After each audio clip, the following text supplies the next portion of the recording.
ఇదే మావోయిస్టులకు సంబంధించిన మరో బ్రేకింగ్ అప్డేట్ చూస్తున్నాం. విజయవాడకు వచ్చిన మావోయిస్టులు ఆటోనగర్లోని ఒక షెల్టర్గా అసలు ఎందుకు ఎంచుకున్నారు అనేది ఇప్పుడు పెద్ద క్వశ్చన్గా మారింది.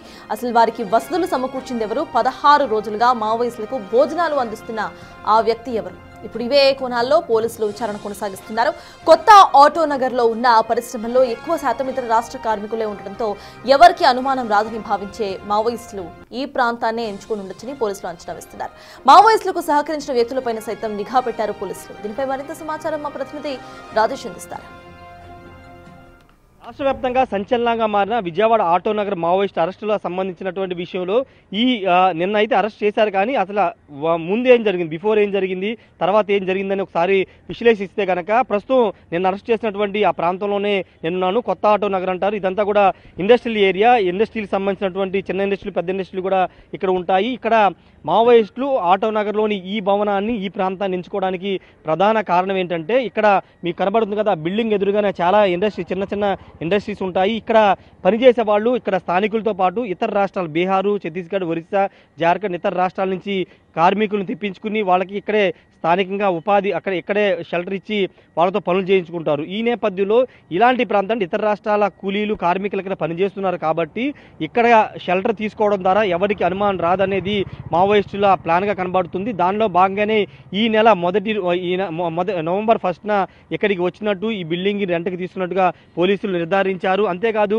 మావోయిస్టులు ఎవరు కూడా, అంటే 28 మంది థర్డ్ ఫ్లోర్లో ఉన్నారు, కానీ ఏ రోజు కూడా కిందకి వచ్చింది లేదు అనేది పోలీసులు కూడా నిర్ధారించారు. ఒక వ్యక్తి వాళ్ళకి సహకరించి పూర్తి స్థాయిలో ఆహారాన్ని కానీ ఇతర అవసరాలన్నింటినీ కూడా తీసుకొచ్చి వెళ్ళేవాడని పోలీసులు ప్రాథమికంగా నిర్ధారించారు. ఇక్కడ మనకి కనబడుతుంది కదా, బిల్డింగ్ ఎదురుగానే చాలా ఇండస్ట్రీస్ కనబడుతున్నాయి. దాంట్లో కూడా చాలా మంది ఇతర రాష్ట్రాల వాళ్ళు పనిచేస్తున్నారు. అక్కడే లోపలే వాళ్ళకి షెల్టర్ కూడా ఇస్తారు. వాళ్ళంతా కూడా ఇక్కడే ఉంటారు. కానీ వాళ్ళెవ్వరికి కూడా లోపల ఆ బిల్డింగ్లో మావోయిస్టులు ఉన్నారని తెలియదు. ఇంత పెద్ద ఆపరేషన్ చేయడానికి ఇక్కడ వచ్చారని కూడా తెలియదు.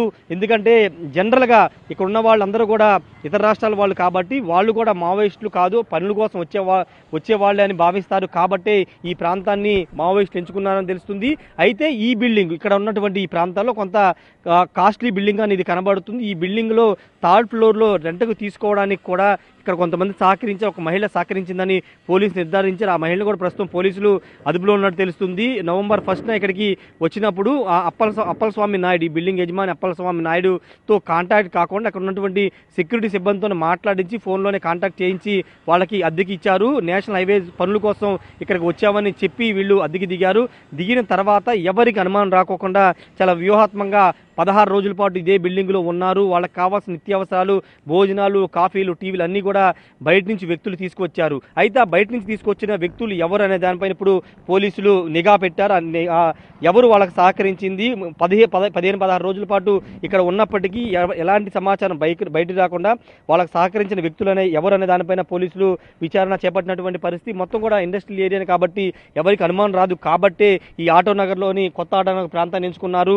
వాళ్ళ భాష కూడా ఎవరికి అర్థం కాదు, ఎందుకంటే ఛత్తీస్గఢ్ వాళ్ళు మాట్లాడతారు కాబట్టి. ఇక్కడ మిగతా రాష్ట్రాలకు సంబంధించినటువంటి కార్మికులు ఉన్నారు కాబట్టి వాళ్ళతో పాటు పనులకు వచ్చిన వాళ్ళు అనుకుంటారని భావించి ఈ ప్రాంతాన్ని ఎంచుకున్నట్టుగా పోలీసులు కూడా చెబుతున్నారు. అందులో భాగంగా ఇక్కడికి వచ్చారు. ఇక్కడికి వచ్చిన తర్వాత ఈ 15-16 రోజుల పాటు వాళ్ళు సహకరించిన వ్యక్తులు ఎవరు, భోజనాలు అందించిన వ్యక్తులు ఎవరు అనే దానిపైన ప్రస్తుతం పోలీసులు ఆరాధిస్తున్న నిఘా కూడా పెట్టారు. వాళ్ళని కూడా అదుపులో తీసుకునే అవకాశం కనబడుతుంది. ఇప్పటికైతే రాష్ట్ర వ్యాప్తంగా 5 జిల్లాలు 50 మందిని అరెస్ట్ చేశారు. ఇంకా మావోయిస్టులు ఉండొచ్చు అనేది పోలీసులు ప్రాథమిక అనుమానం చేస్తున్నారు. రెండోది, ఇంతకుముందు మహేష్ చంద్ర లడ్డా కూడా కొన్ని వివరాలు మీడియాకి వివరించడం జరిగింది.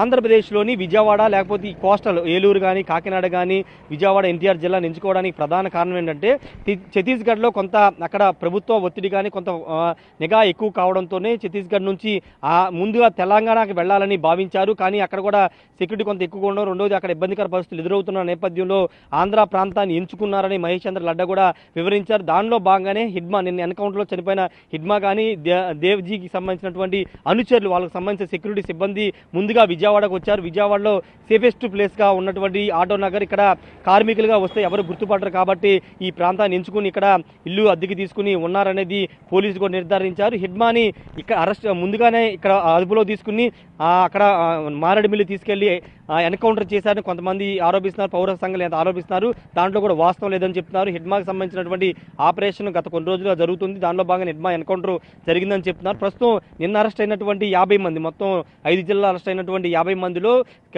కేంద్రానికి సంబంధించినటువంటి బలగాలకు సంబంధించి అదేవిధంగా కీలకమైనటువంటి అగ్రనేతలుగా ఉన్నట్టుగా పోలీసులు నిర్ధారించారు. ఏదేమైనప్పటికీ ఆటో నగర్ ఎంచుకోవడానికి ప్రధాన కారణం ఏంటంటే ఇక్కడ ఎలాంటి అనుమానం రాదు, ఇతర రాష్ట్రాలకు సంబంధించిన కూలీలు ఉంటారు కాబట్టి ఆ కూలీల్లో కలిసిపోవచ్చు, భాషగా కొత్త భాష మాట్లాడిన ఇతర రాష్ట్రాల భాష కాబట్టి ఎవరికి అనుమానం రాదని భావంతో ఈ ప్రాంతాన్ని ఎంచుకున్నారు. రెండోది ఇక్కడ వారికి సహకరించిన వ్యక్తులు ఎవరనే దానిపైన ఈ రోజు రేపట్లో క్లారిటీ వచ్చే అవకాశం కనబడుతుంది. ఆ కోణంలో కూడా పోలీసులు అయితే విచారణ జరుపుతున్నారు. కెమెరా పర్సన్ సురేంద్రతో రాజేష్, బిగ్ టీవీ, విజయవాడ నుండి.